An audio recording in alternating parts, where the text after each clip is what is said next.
What is up, guys?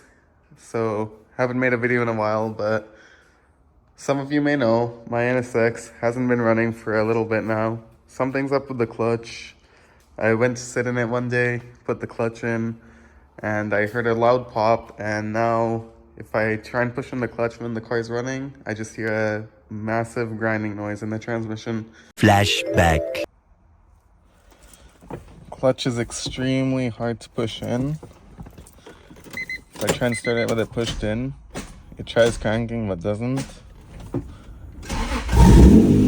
Starts without the clutch, but as soon as I try and push the clutch in, just a grinding sound.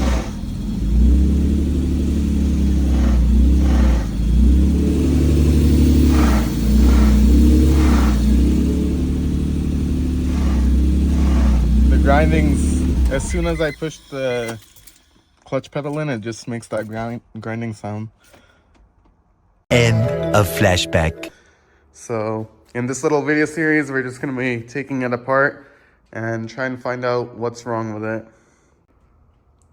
So first things first, I'm just going to get the car in the air, and then that way we can look under it. I do have an idea of what it might be. I think one of the pressure plate springs might have came out of the pressure plate, and that might be causing it to grind or whatever. But yeah, we'll take it apart and we'll see what it is. I'm gonna get it in the air right now.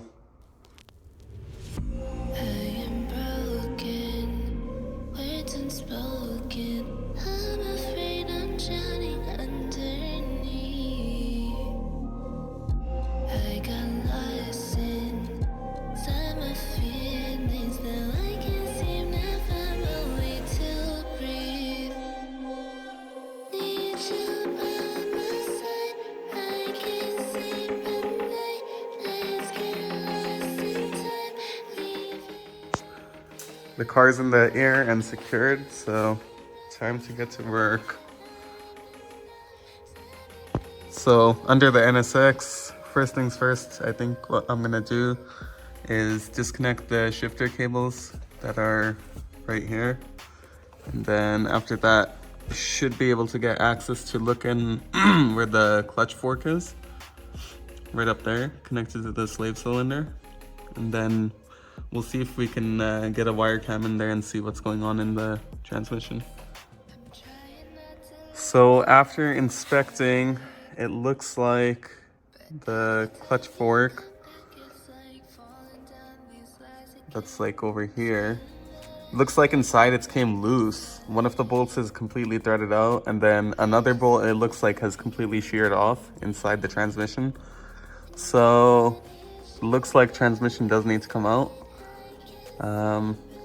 But yeah, looks like it's not actually a clutch issue, it's more so the fork itself. 5 months later. What is up, guys? We're back. The last clip you saw would have been about 5 months ago.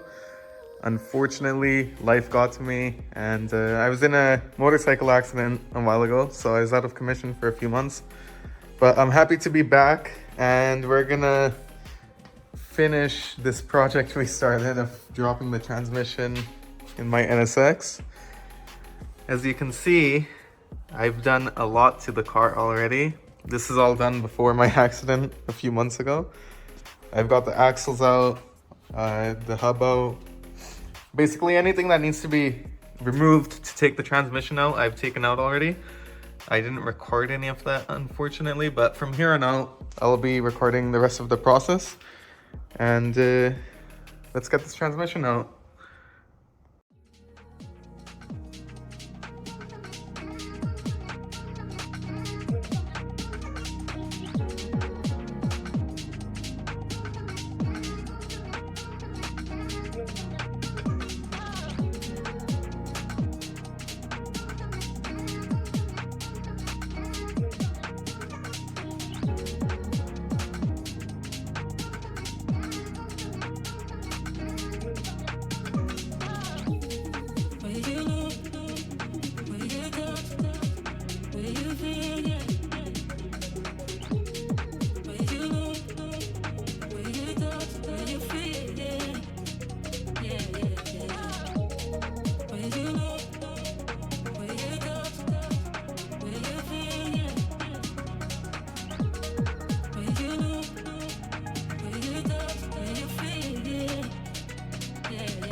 about me and you? Can we talk about the truth? I wanna know, no, I wanna know. Alright, I've got all the bell housing bolts out. So now we're gonna lift the car up and then undo the transmission mounts, and hopefully the transmission will come out. I wanna know. Can we talk about me and you? Will you know? Will you touch? Will you feel? Yeah. Will you know?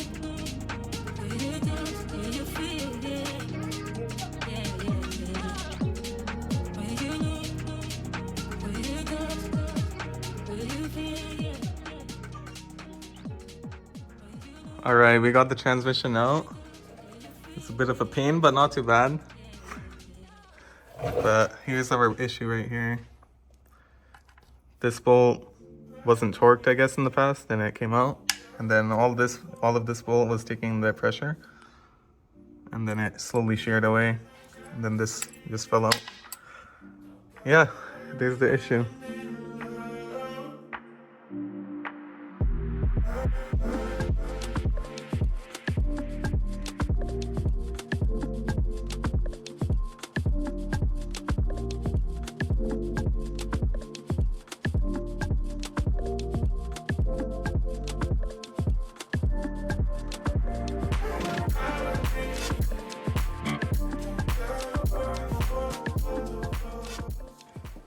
All right, we got the transmission back here, and shout out to Will and Mike from Rabbit Hole Racing.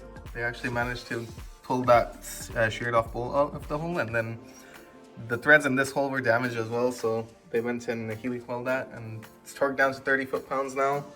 Should be all good to go now. So, as you can see, the transmission is finally back in the car. I cannot even begin to describe how much of a pain in the ass this was.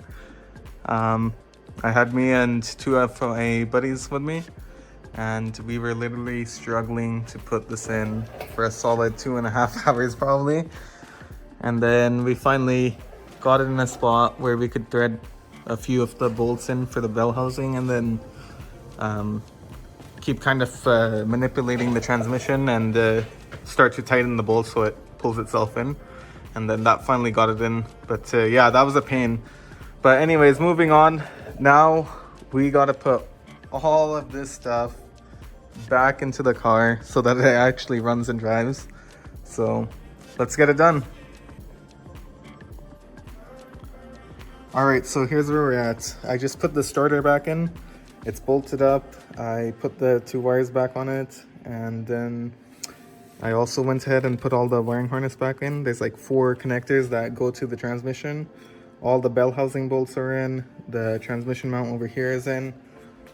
Next up, I think we're going to put the axles back in, just so we can get this hub back in. And while we're at it, we gotta change out the coilovers too. So I'll start with this side since it's the easiest to come out. And then, yeah, not too much left. We're getting super close, super exciting. All right, it's been a few days since the last clip, and I hate to say it, I messed up in the last clip. I ended up putting the transmission in, but I thought that you can put this fork in after the transmission is in, but I was wrong, and it has to go in beforehand. So I actually ended up having to take the entire transmission out, put the fork in, and put it back in. So it sucked because I had already buttoned up a lot of the things around the transmission, so everything had to come back apart and the transmission itself had to come back apart. But we're caught up again. The transmission is back in. As you can see, the clutch fork is in, the slave cylinder is mounted, and now it's actually the reassembly, and then hopefully all should be good and the car will drive. All right, check it out. We've got a working clutch pedal once again. Awesome, man. Let's get this thing finished. Working out well between us, and I think it's time for both of us to kind of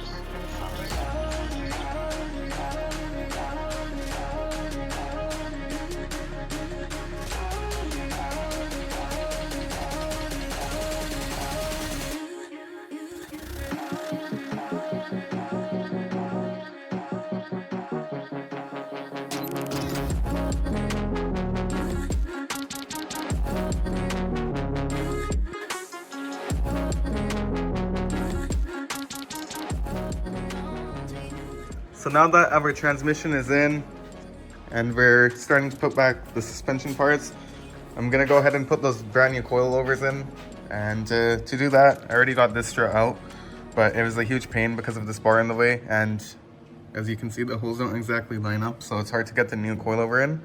So I'm just gonna go ahead and unbolt this bar, and then that way it will make our life a lot easier to put the new coils in. So I'm gonna go ahead and do that right now. Out with the old and in with the new. Already got one side in. Super easy once you get this brace off. It's just 2 bolts up there and then 2 bolts on each side. Comes right off. The rear coilovers are in. Now I think I'm gonna get the car in the air again and start working on putting this side's hub back on and getting the bottom buttoned up.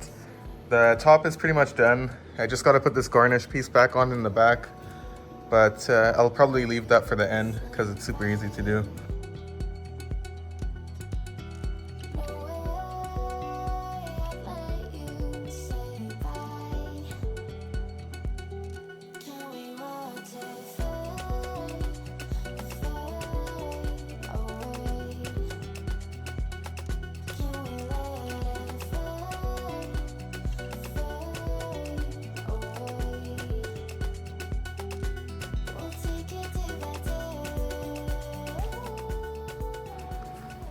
Time to get these shifter cables mounted right back up to the transmission.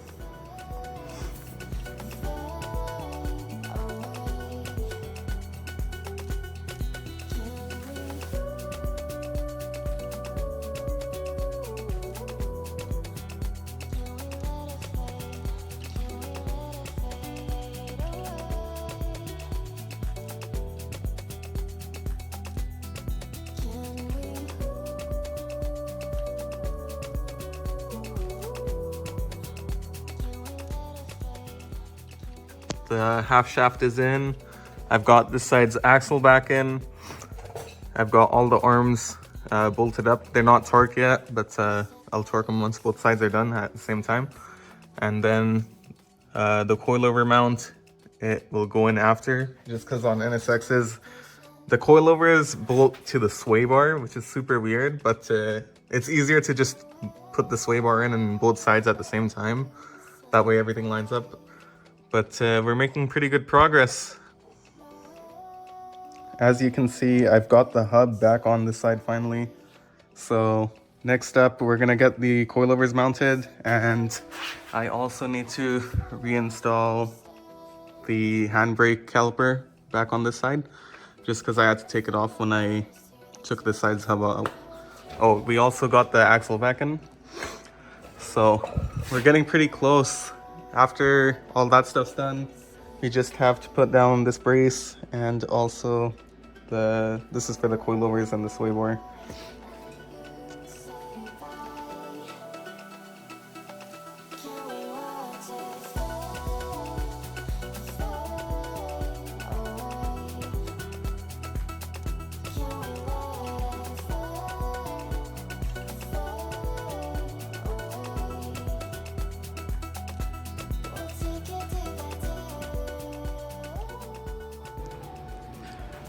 As you saw in the last clip, I got the lower shock bolts in. I just used the hydraulic jack to raise up the hub and line up the hole with the coilover. Made it super easy instead of trying to fight the hub and lift it up myself. But yeah, now all that we have left is this brace here. I'm probably gonna give that a quick clean just because it's really grimy before it goes back into the car. And I also went ahead and put this brake line back on, so we will need to bleed the brakes after. And we also need to fill the transmission with some new transmission fluid. Here's that brace just after a quick degrease. It's not perfect, but it's literally a million times better than before. So this is good to go in the car now. All right, I'm proud to say the transmission job is all done. Everything's all buttoned up. I just spent the last hour or so doing all the boring stuff off camera, such as going over all the bolts and checking them with a torque wrench, making sure everything's torqued down for sure. But yeah, the rear end is done. Now we're gonna move on to the front end and get the 2 front new coilovers in. So let's get started on that.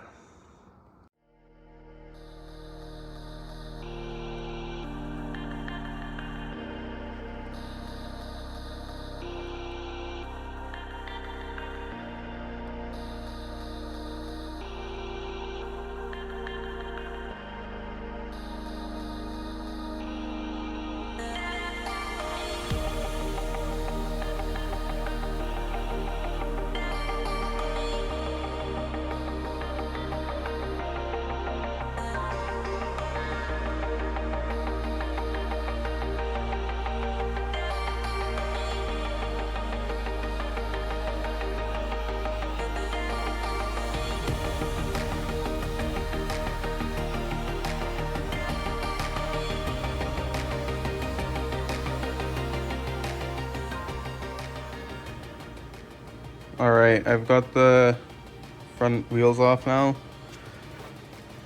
The front struts are just held in by the 3 bolts at the top, and there's 1 bolt at the bottom here. There's also a brake line attached to it, but that's the new coilovers have their own brackets, so don't gotta worry about the bracket itself, just gotta unbolt this. So I'm just gonna go ahead and get the bottom one unbolted, and I'll see if I can push down enough to where we'll maybe be able to get this out without actually messing with anything else down here. But if there's not enough travel, then we'll probably have to undo one of the ball joints or something just to create a little bit more clearance. So at the top, they have these little caps here that you should be able to just pull out and access the bolts underneath. So you can usually just take a little pick and right, just like that, they just lift right out. Super easy, super nice of them to incorporate this into this panel. I've got the 2 front struts out.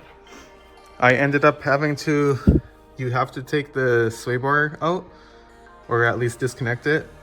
But these nuts over here are usually like seized and they just start to spin. So on this car, it's just easier to undo all 4 bolts that mount the sway bar to the chassis. That way it just drops a bit. And then I also ended up having to loosen the ABS sensor just because it runs right where the strut bottom needs to come out of. And then I just had some help and pushed this down, and then you just kind of maneuver it out of here. Wasn't too bad. The car is on the ground for the first time in like 8 months, I believe, something like that.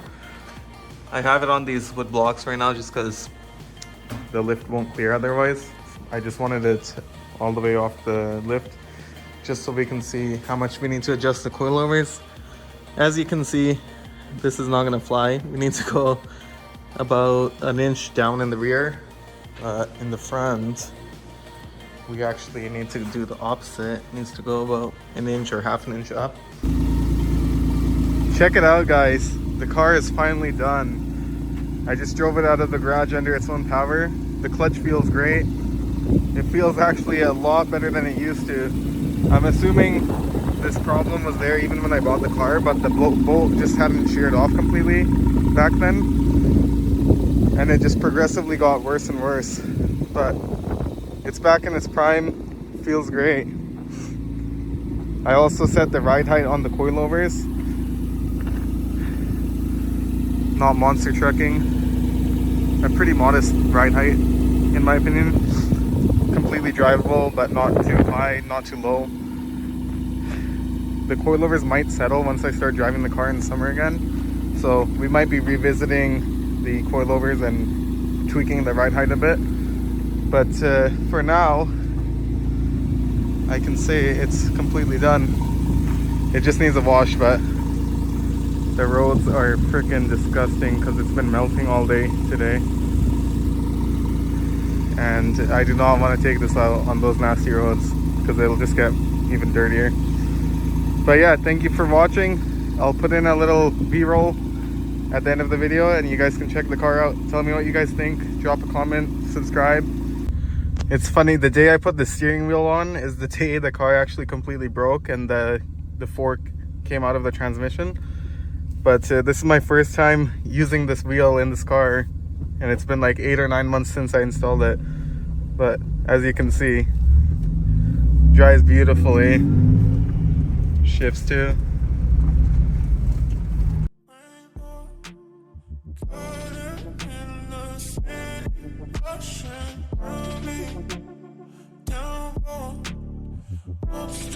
All you with me.